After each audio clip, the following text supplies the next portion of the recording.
consider our responsibility as stewards made in His image. I'm sure you've heard. We have workshops and a forum for you all here today. We do hope you enjoy yourselves.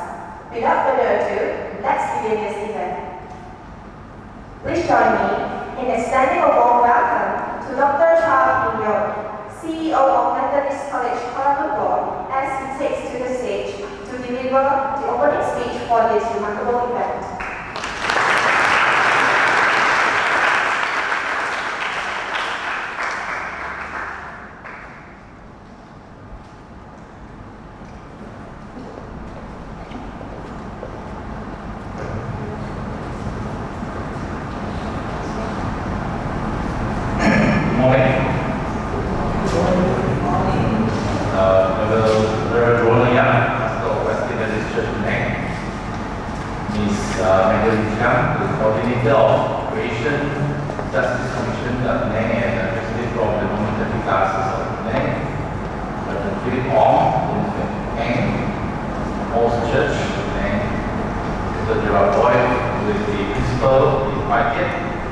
and also a committee for MCKL, all our speakers, Senator Jen Saw, members who are on the panel. Thank you for your participation in this inaugural event that we are holding here in Party Campus. I had to look up website to see, as I have not much background in this area, so I found that the season of creation is the annual Christian celebration to pray and explore together the pride of creation. And the Ecumenical family around the world unite, listen, and care for our common home, or ecological. So the season celebration begins right here on 1st of September, the World Day of Prayer, the Day of Creation. And all this ends on the 4th of October, the feast of the patron saint of ecology, delivered by many Christian denominations. This year, we unite around the theme that justice and peace grow. The world we live in, familiar with, enjoy and celebrating, is changing rapidly beyond repair. Biodiversity is being lost at a rate not seen since the last month's extinction. The futures for young people are threatened by all this impact and all due to industrialization, colonization, and the extraction and consumption of natural resources that is at an unsustainable level. All because people want to create wealth, and wealth in today's world distributed very unequally. We have a situation now where the top person in the world, billionaire, can control even the lower 1%. That's the great danger they have. February 6th this year, a powerful earthquake devastated vast areas of southern Turkey and war-torn northwest Syria, leaving, we're not talking about small numbers, leaving millions of people in the region struggling to rebuild their lives. The situation in northwest Syria has worsened since the disaster. So many communities are enduring immense challenge, displacement, hunger, malnutrition, lack of access to healthcare. Millions of people still grappling with the aftermath of the destruction. Recently, 12 September, more than 5,000 people are presumed dead, 10,000 missing after heavy rain in northeastern Libya caused 2 deaths in collapse, surging more water into already inundated area. So the head of the International Federation, Ramadan, says that in Libya, the numbers of missing people during the briefing says the death toll is huge. That is 5,300 people are thought dead.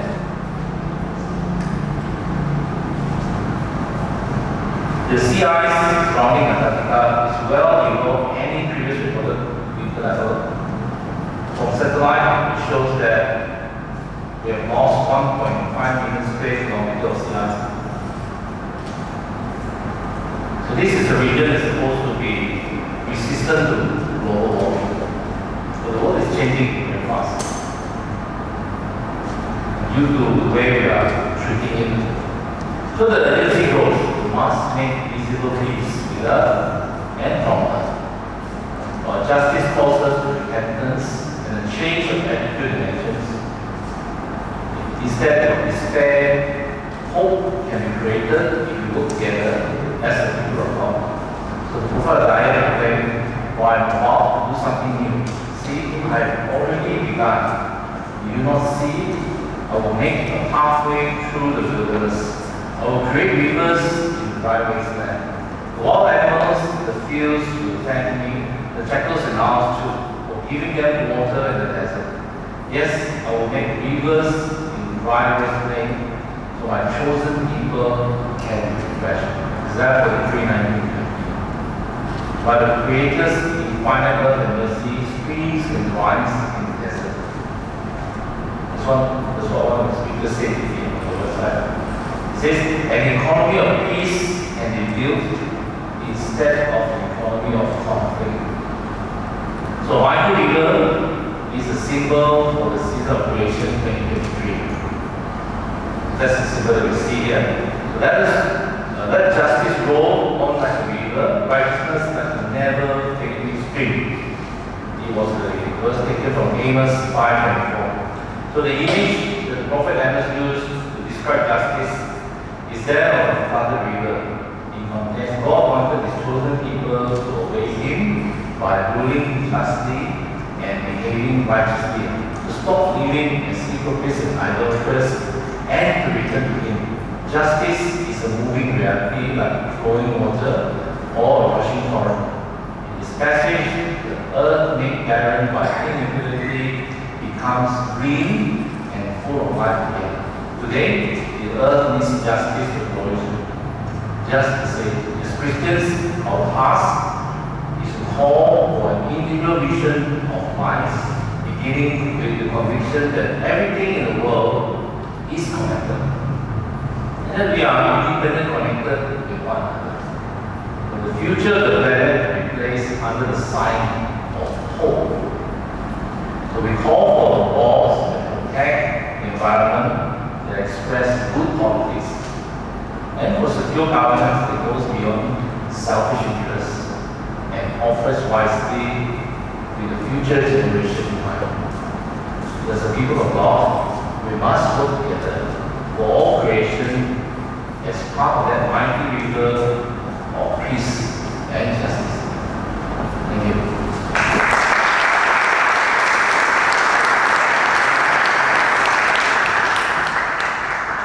Thank you, Dr. John, for bringing Ireland. We know you've come a long way out from KL to join us. Now, may I please invite Reverend Robert Yap from West Methodist Church to pray for us.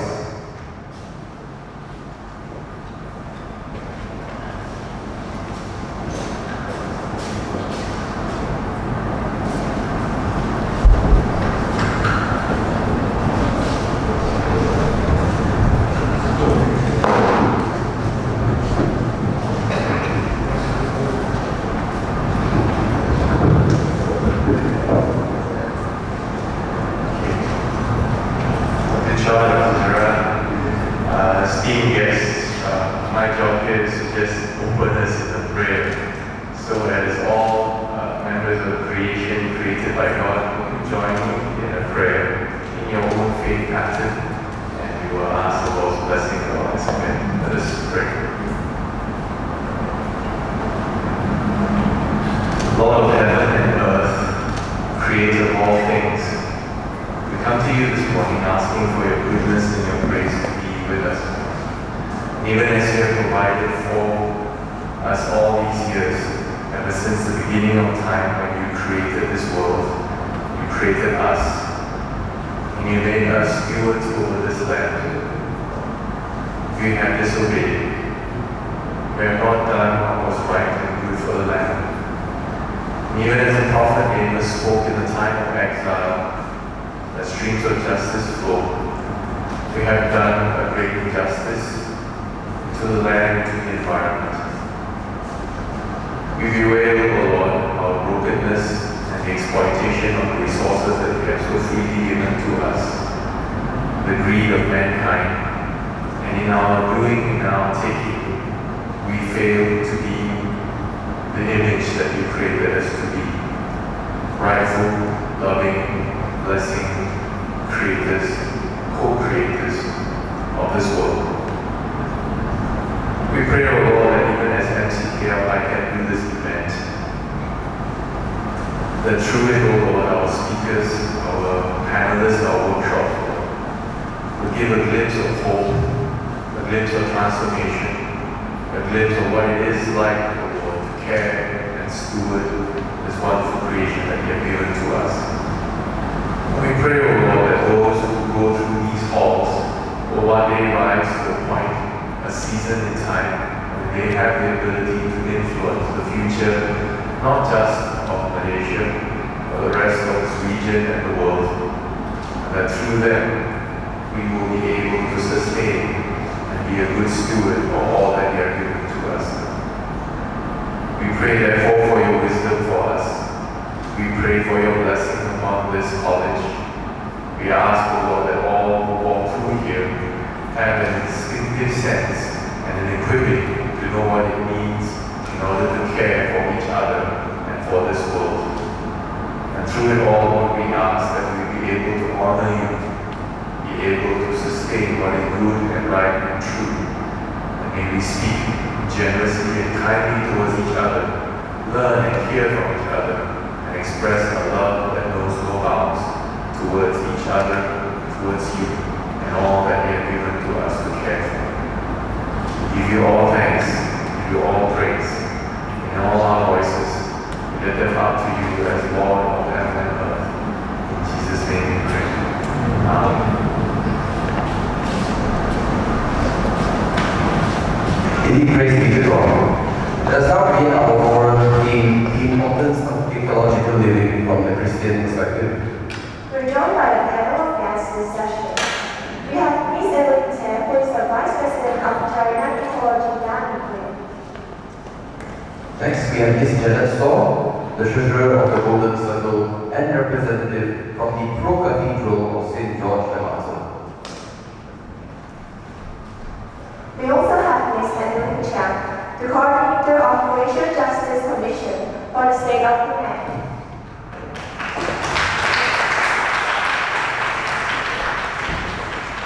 They will be moderated by Mr. Vernon Fernandez, who is the CEO of Make Living More Learning and a development and corporate trainer for multinational companies.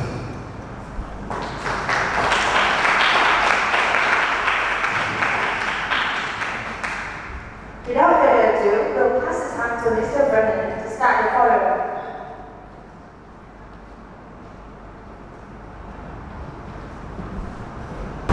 Thank you, Jay and Ivan, for the introductions. Good morning, dear ladies, gentlemen, and friends. In today's forum, we have Evelyn, Janet, and Magdalene bring you the importance of ecological living from Christian perspective.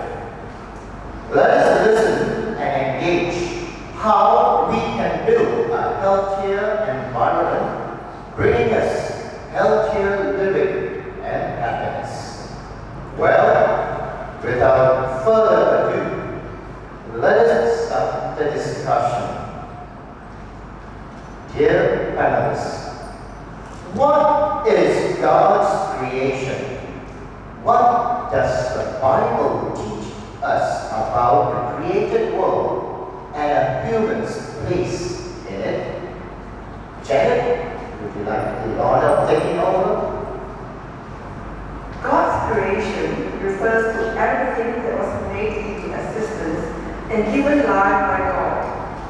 This includes the heavens, the earth, all living creatures and mankind.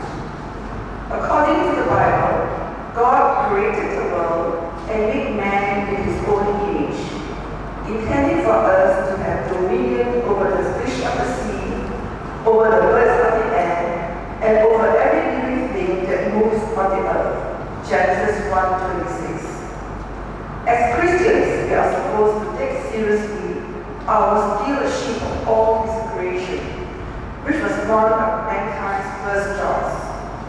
Many Christians see this part of Genesis as our power over God's creation, but it does not mean that we humans should exploit the earth's resources. So the biblical approach to the natural world is contained in the words of the Psalms. The earth is the Lord's and everything within. Psalm 24:1.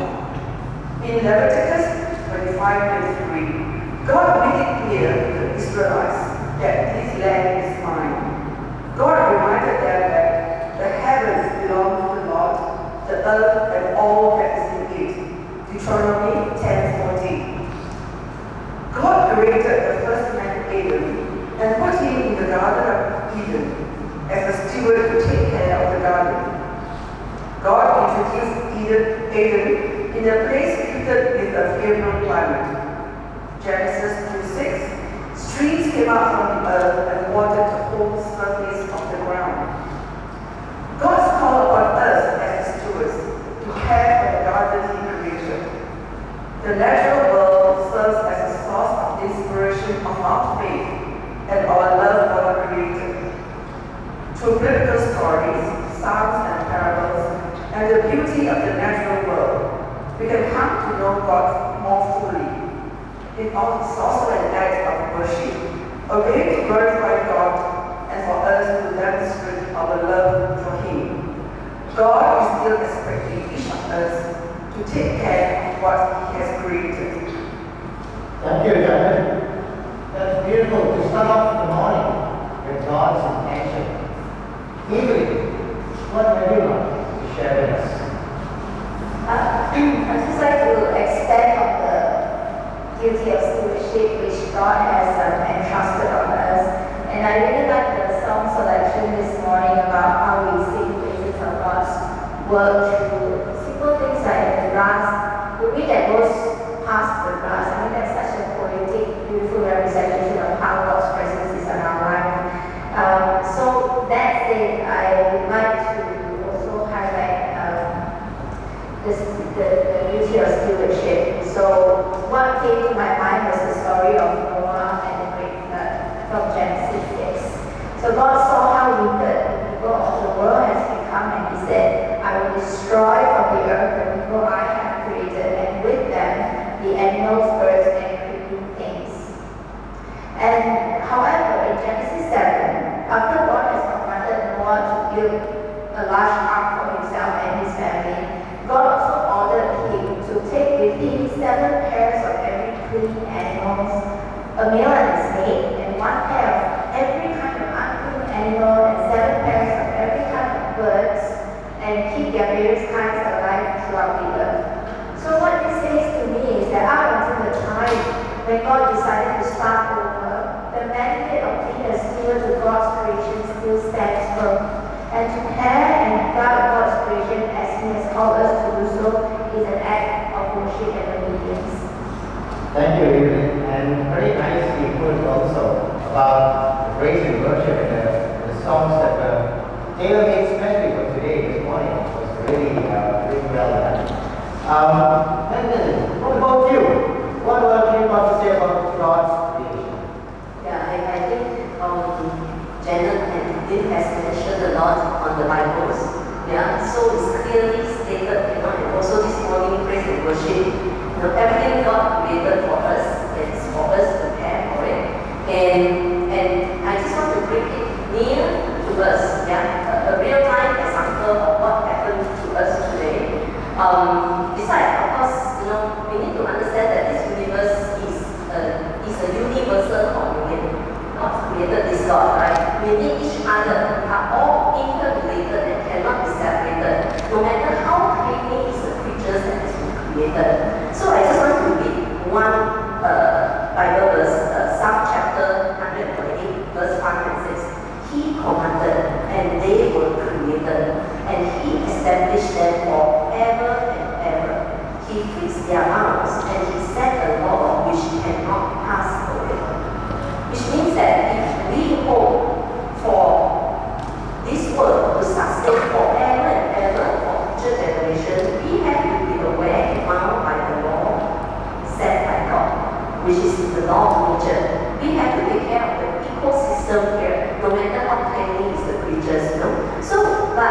but the issues with the education of the world today is that we are all taught on materialistic world.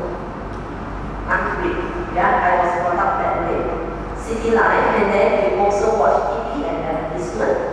And this advertisement, I remember, Shell Talks, solve all your problems. You want your house to be clean, you do not want insects, you do not want ants, Shell Talks is the solution. But do we know that whether that is harming our environment? We are not aware.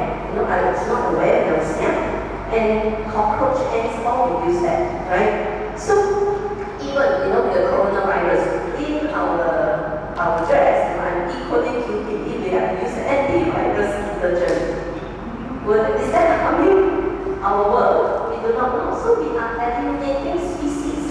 So, of course, I am not that knowledgeable about all the species, right? Just give one simple example, the bees, right? So they are the best pollinators. So they grow plants, we have food, we have fruits, we have flowers, we have fragrance, it's beautiful.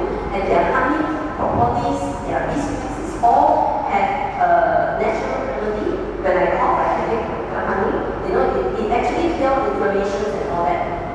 But what we do, pesticides, the farming, the pesticide is actually killing the bees.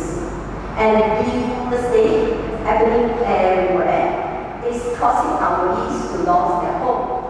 Ourselves, simple human being, when we saw beehives on the tree, we call bomba, clear the bees. So one day when there's no bees, no fruits, no plants, no flowers, so where is the God's creation then? So that's the real life example that I just like to quote, and I hope that this helps you to relate, what is God's creation, and God's created everything for a good reason, created everything perfect for us. It's perfect. We just need to answer to the call of God. Thank you. Thank you, Anthony. Wow. How many of you are still using Great Shell Talks? Alright, so that reminds me also of a time when I was young and in school, and many of us would, that anything wild, W-I-L-D, was bad. And we would hunt it down or look at it from a negative standpoint. So I guess this is something that we want to relook at things. Not everything wild is bad. Yeah. So you highlighted about the communion of everyone in the world abiding to God's law of nature. So let's go to the second question. I'm going to read something rather long, so it's about consumerism.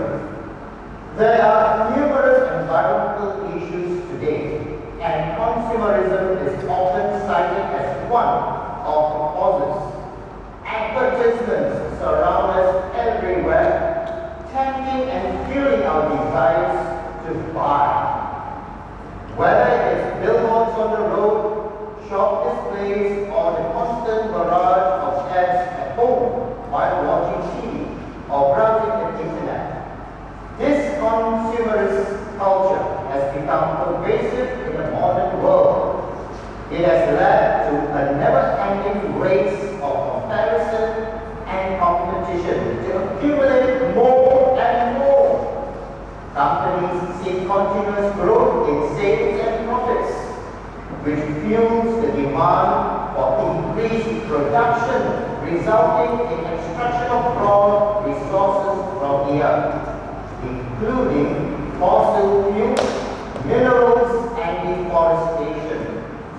Consequently, this excessive consumption generates more heat and carbon dioxide, contributing to global warming. Simultaneously, it generates an overwhelming amount of waste. Clearly, this is a critical issue that calls for change. So, do you see that this is actually our wrongdoing? And how can we make the change? Janet, once again, for you. Yeah. Louis Gale already pointed out the cause of consumerism.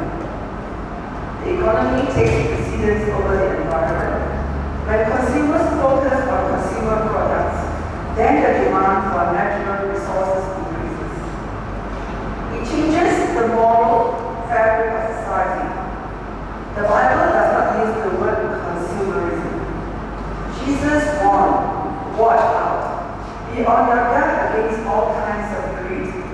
life does not consist in an abundance of possessions.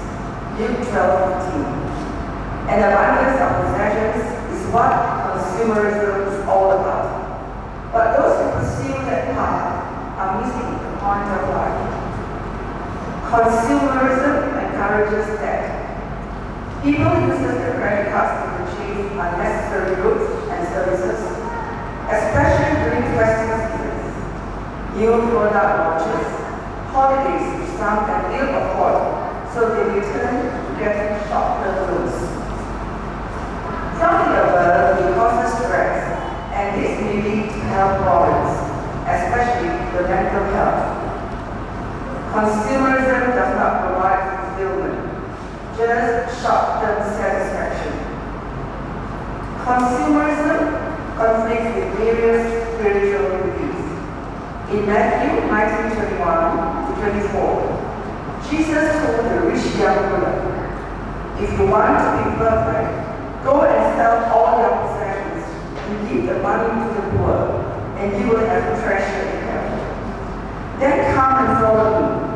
But when the young man heard this, he went away, sad, for he had many possessions. The poor are always left behind by consumerism. It is difficult to love money and God at the same time. And consumerism teaches that money always comes first. Thank you, Jenny.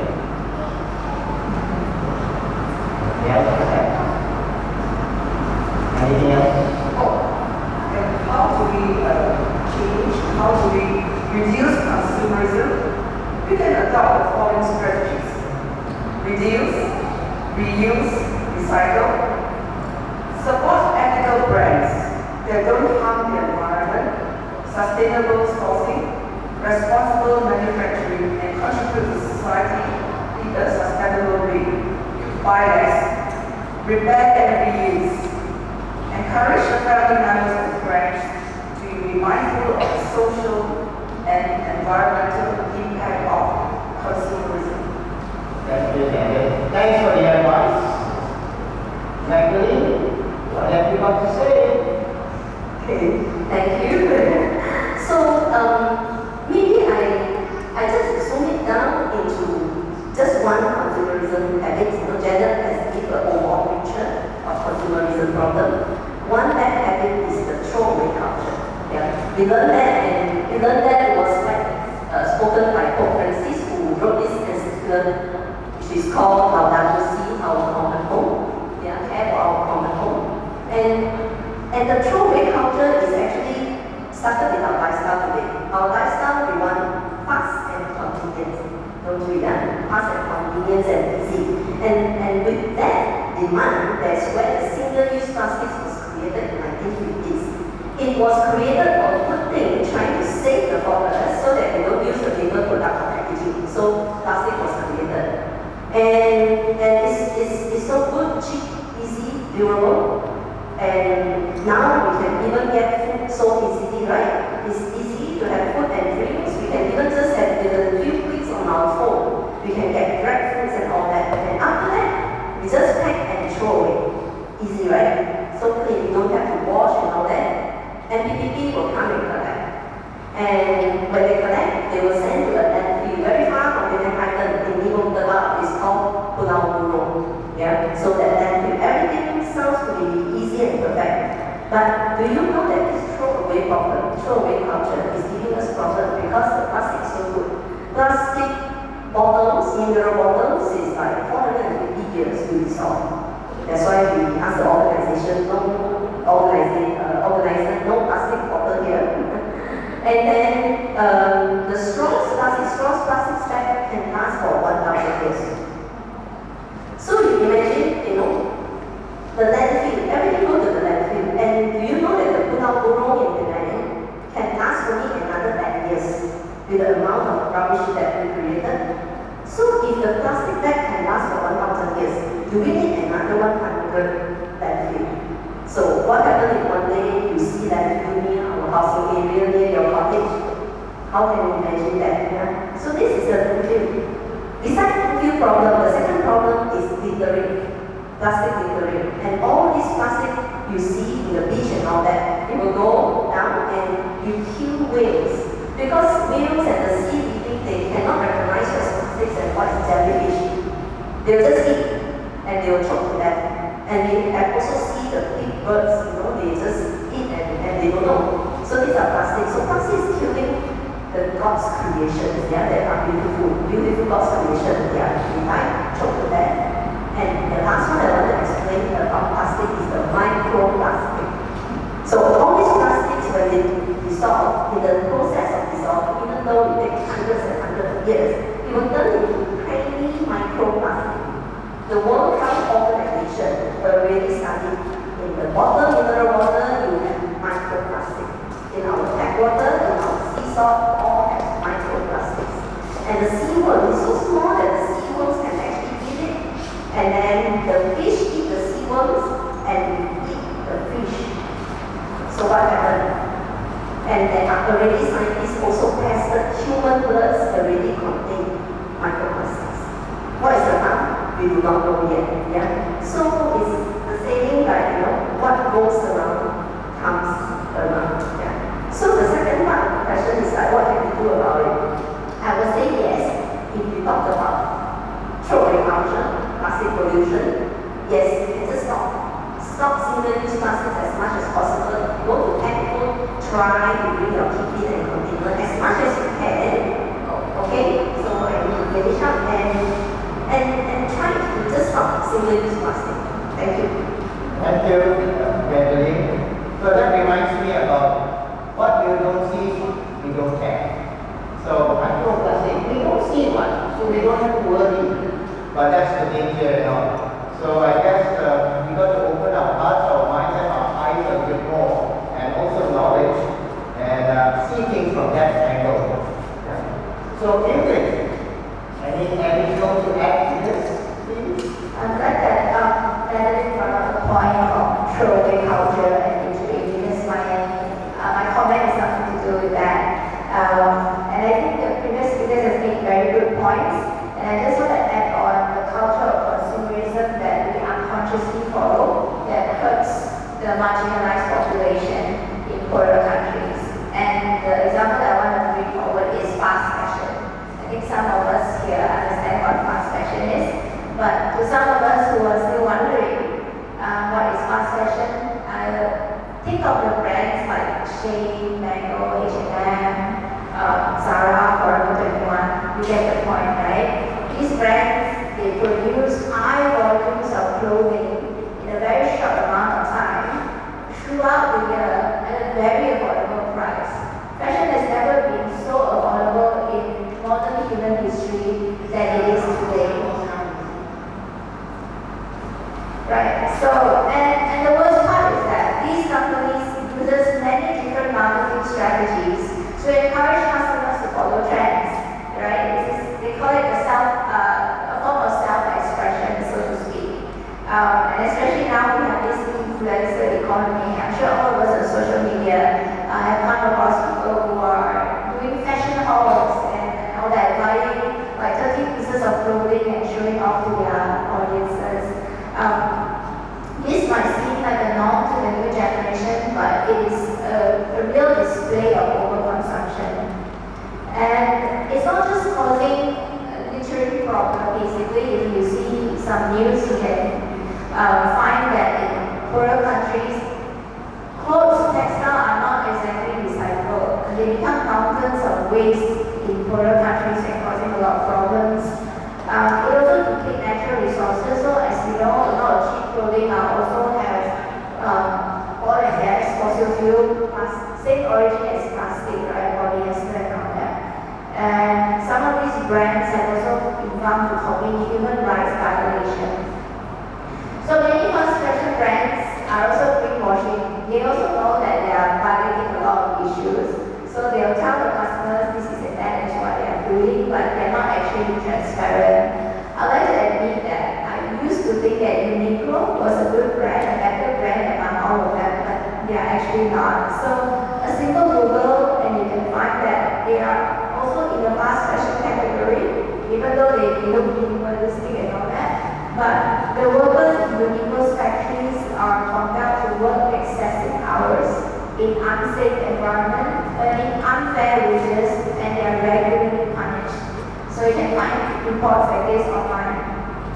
So why I bring this up is because yes, we talk about environment, but as Melanie brought up much earlier, is that there is a law of nature, and when we exploit nature, we also exploit humanity, and this is one of the ways that humans are being exploited.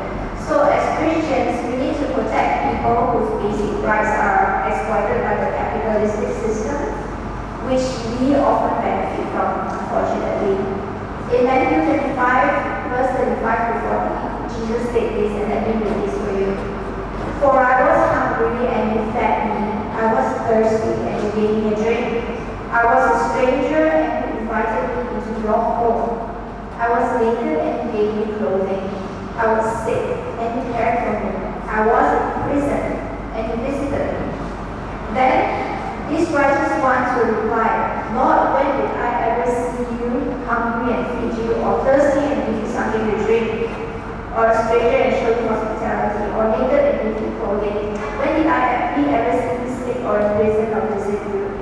And the king will say, I will tell you the truth, that when you did it to one of the least of my brothers and sisters, you were doing it for me. My time is up. So I'll just very quickly, I'm going to wrap up. So Jesus is very clear about taking care of those who are marginalized and downtrodden as an act of honoring Him. So we must understand that when we do good works, it's not just about giving charity and helping the poor. Our daily decisions affect people whether we realize it or not. So about that, we need to, the most immediate action that we can take is of course to reduce buying clothes on a frequent basis and considering getting them from thrift stores instead. And I will highly encourage doing a little bit more research on the brands that you're buying from. Thank you. Thank you, Vivian. So I guess one of the things that we need to look at is not just looking at ourselves, but also looking at the people around us. We affect people around us. So if we love ourselves, we can also love the people around us, treating others the same way we like others to treat us as well. Yeah. Now, back to the audience. iPhone 15 is coming out soon. Anyone registered yet? Think about it. So let's move on to the next question. I know Christians pay a lot of attention in helping the poor. Climate change affects the poor the most. The United Nations has clearly mentioned that climate change is contributing to increased poverty. The World Bank has also stated that climate change could force up to 130 million people into poverty within the next 10 years. Looking at how the climate change is affecting the well-being of mankind, can you share with us what your church is doing to care for our Mother Earth? For this, Natalie, please start off. Right. So maybe I start with the global level of the Catholic, then I zoom down to local. Actually, like 50 years ago, start from 50 years ago, the Pope from the Catholic Church already started addressing all these tragic consequences due to the irresponsibility of human, and it's always in their publications. Yeah. But in 2015, we have this Pope Francis. He came on board, and he is pushing for action, not only publications. So he actually started the divestment of fossil fuel. Means that he stopped investing in fossil fuel. He asked everyone to stop, at least stop buying share of Petronas and all that, fossil fuel, stop investing as a divestment. And he published the letter, the encyclical letter of Laudato Si, which is the book I showed, to care for our common home. And he was also invited to speak, invited by the United Nations to speak in the COP21 in Paris, which is a climate change conference. Yeah? And besides that, he also created this Laudato Si movement. And they actually do many things, plus providing training, online training of Laudato Si animators. Myself and my members has been trained from there also, so that people can just learn, and then we can actually take actions in the world, in the countries that you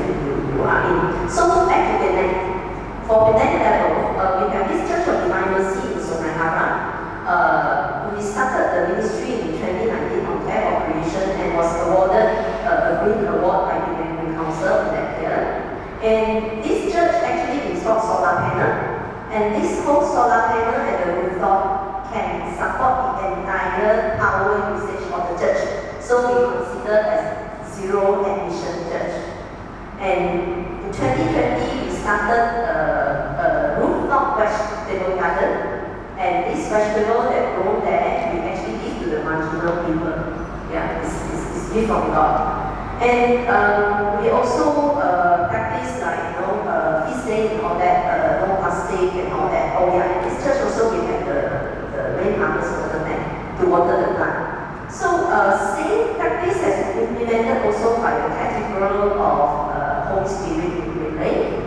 And the Saint Anne, Mother Basilica Saint Anne in the end, they have a whole stretch of water fountain, and you can bring your water and fill the holy water from the fountain by yourself. So we avoid plastics. Yeah.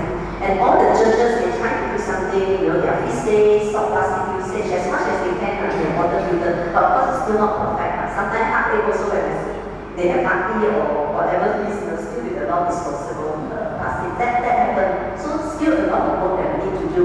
And in Catholic community, we have 3 commissions. Criminal Justice Commissions for Penang, which is under Penang Diocese, that's where I am. And then we have also Episcopal Criminal Justice Commission. They are for Malaysia, Brunei, and Singapore. They are very active in Sabah, Sarawak. We also have our Capuchin priest, who is also the Commission of Justice, Peace, and Integrity of Creation. So we do many things, yeah.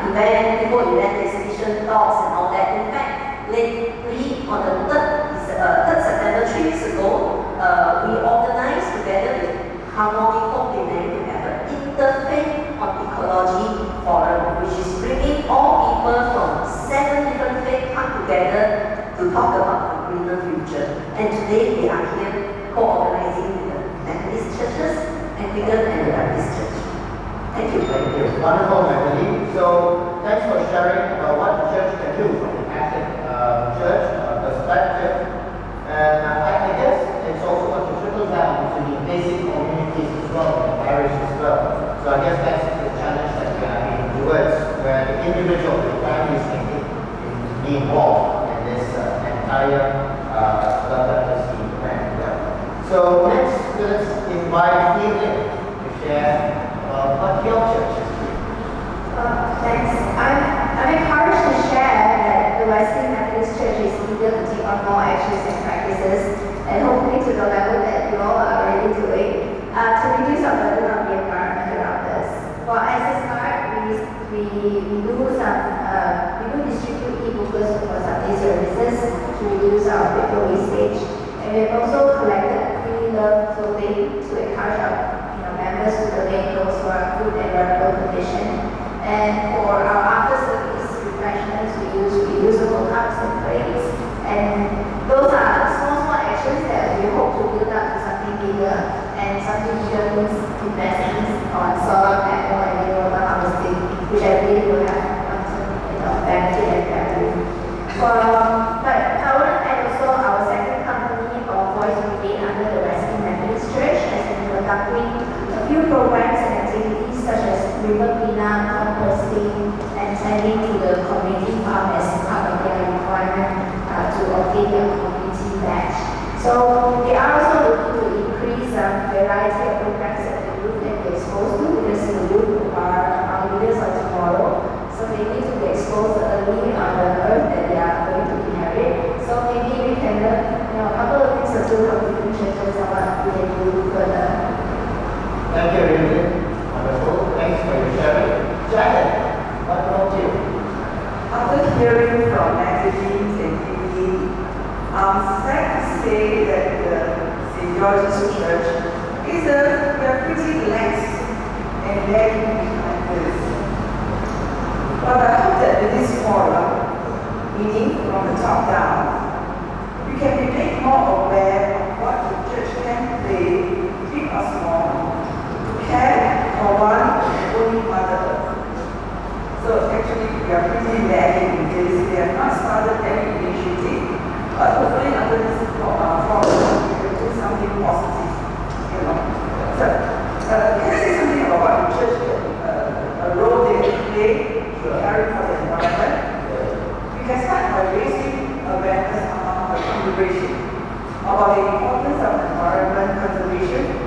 and the impact of human activities on Mother Earth. Churches can also organize events and activities that promote eco-friendly practices such as tree planting, recycling, conservation of electricity, like what Alan said, having solar panels, and also clean-up drive. And churches can also adopt eco-friendly practices such as reducing the carbon footprint by installing solar panels, switching to LED lighting, and providing incentives for adopting more creation-sensitive methods. Thank you, Jennifer. Well, I guess with God on our side and we with God, I guess the church should be looking at the point and angle that we should lead the way as well. Yeah, and I believe we can, and I know we can. Yeah. So that leads to the fourth question. What is your advice to the audience? What can they do to stop climate change or reduce climate change and reduce waste? So with that, Janet, it's back to you again. Well, we can start by replacing fast purchasing with slow purchasing. Make the buying process inconvenient. Now we have Lazada, we have Shopee, we don't even have to go out. During COVID, many of them just turned to online shopping excessively. Then we can buy used items, buy quality items so that they can last longer, not throw away culture. Avoid single-use items, reduce packaging waste, buy local, and donate or recycle unwanted items. I must say that we are not able to adopt all, but we can slowly put into practice one good habit at a time, and perhaps we can eventually achieve a lot. I also ask myself, I'm only one person, can I make a change? But if millions of us ask the same question, then surely we can, definitely, we can help our planet. Remember, we have only one planet. Thank you. Thank you, Janet. That reminds me about, I like the point you say, it's only me against the world. But you don't have to go that far. It's just me doing the right thing right there, right now. I think that's most important. Thank you, Janet, for sharing that point. Evelyn, what about you? Echoing Janet's point, and we know the saying, and I think everybody knows this saying, charity begins at home, right? We all look at our individual self and see what we can do. So practices starts with us first.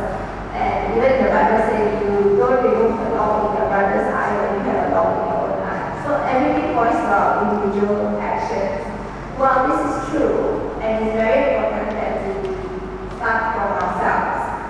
It will only go so far if we do not hold relevant authorities accountable for policies and development that are environmentally and socially harmful. Think of it this way, all the many single-use plastics, straws, and everything that we say no to will have such minor impact in saving the environment if we still accept so-called development that are clearly forests, polluting our waters and air, and everything that we depend on from nature, including the air we breathe. So large corporations and governments, they have the power to make decisions that will have massive impact that affects our daily life, not just today but also for the future generations. So if we're not holding them to accountability to make the right decisions, all the environmentally friendly things that we do, like we say no to plastic, we buy sustainable fashion, we do slowly, that will be wasted. So I think these two things have to go hand in hand.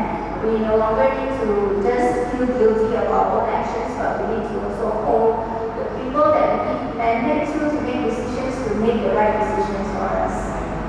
Thank you, Vivian.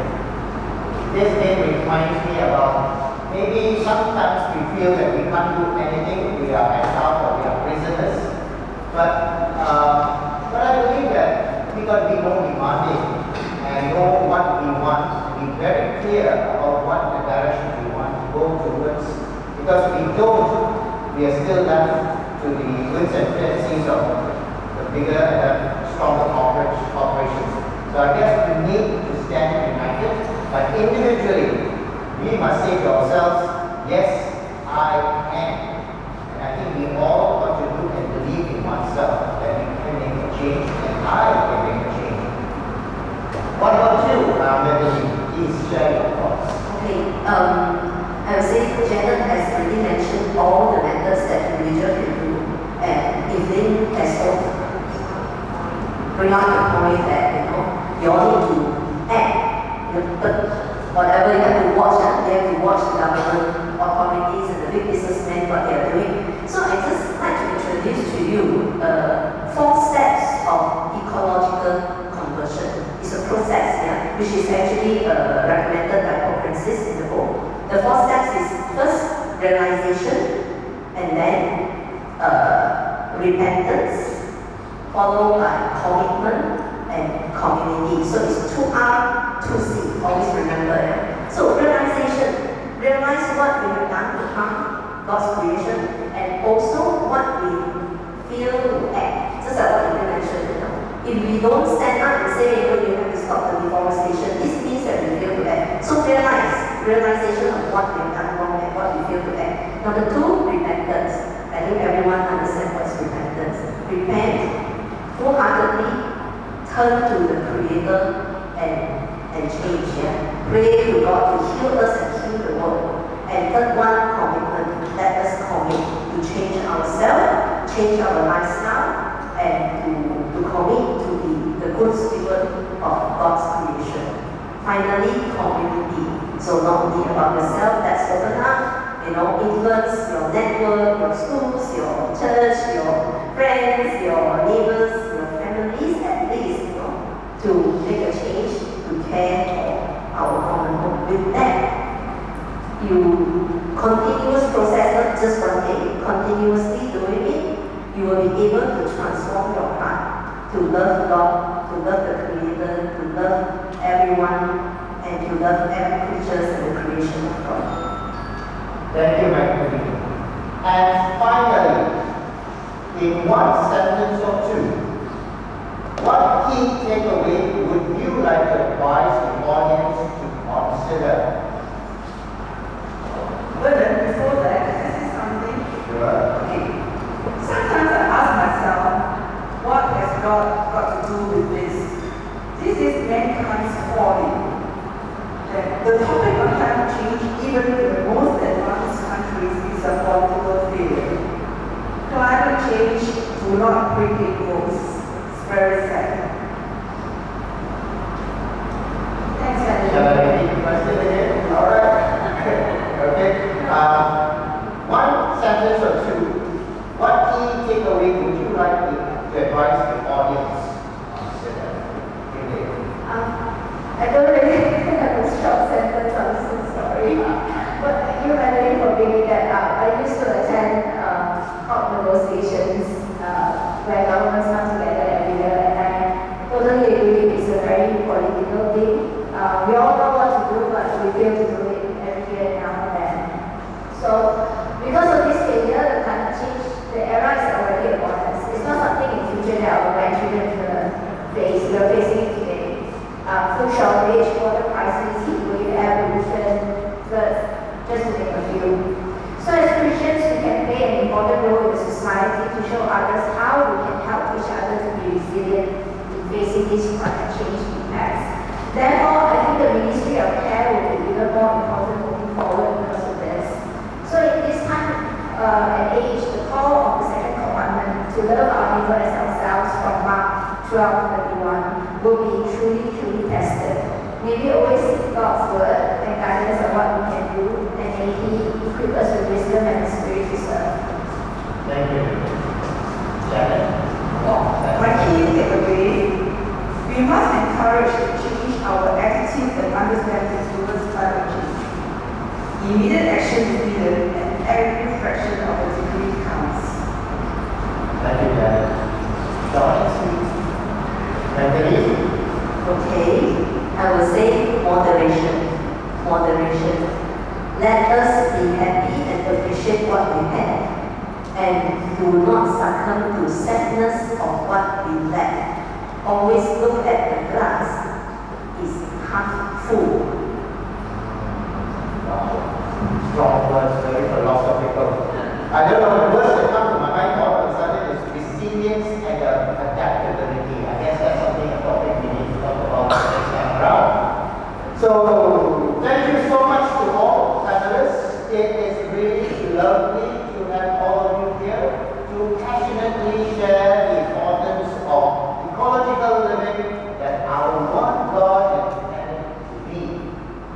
Questions from the floor. We would love to hear questions from the audience. Do you have, dear friends, any questions you wish to seek some answers for from our panelists? Just raise your hands and our floor coordinators will rush over the microphone to you.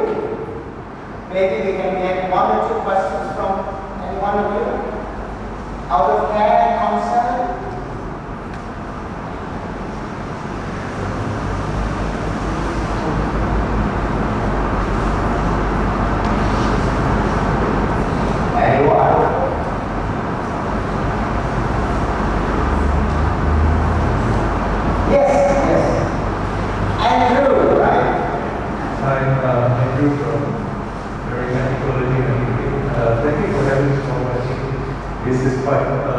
Good informational, but I want to also ask questions on, because you did talk about greed, you primarily talk about greed, and a lot about on the individual greed. I was thinking, what can we Christians do about corporate greed? Reason is because I think a lot of the polluters or destruction of the environment and social injustice does come from the big corporations. And don't have to look far, look at Malaysia itself, look at Penang, for example. Corporations are proposing land reclamation, which eventually displace coastal fishermen. Look at Perak, for example. Developers are evicting farmers away from the land for big projects. In Sarawak, you see timber company suing indigenous people for protecting the forest. I think these are injustice which eventually fuel environmental destruction.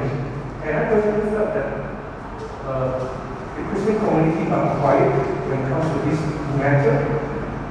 They need to speak truth to power and empower the people. I think that was an important idea of correcting, rebuking, and encourage for progress. And so, for goodness is so important in this matter. I'll get your thoughts on this. Thank you. Thank you, Andrew. Just to get it right, I guess your question is, how can we address the challenges from the Christian faith with regards to the large corporations that seem to take control of our lives, daily lives, in the various parts of Malaysia as well, as an example. Anyone here like to wrestle with that? Yeah. This is a very political question, you know. It is really beyond us, because normally all these policies are given by the government. You see, so I don't know how much we can play our roles on this part. That's my take on it. I don't know about the other countries. The question is that the governments and the company, corporation, do they have Christian inside them?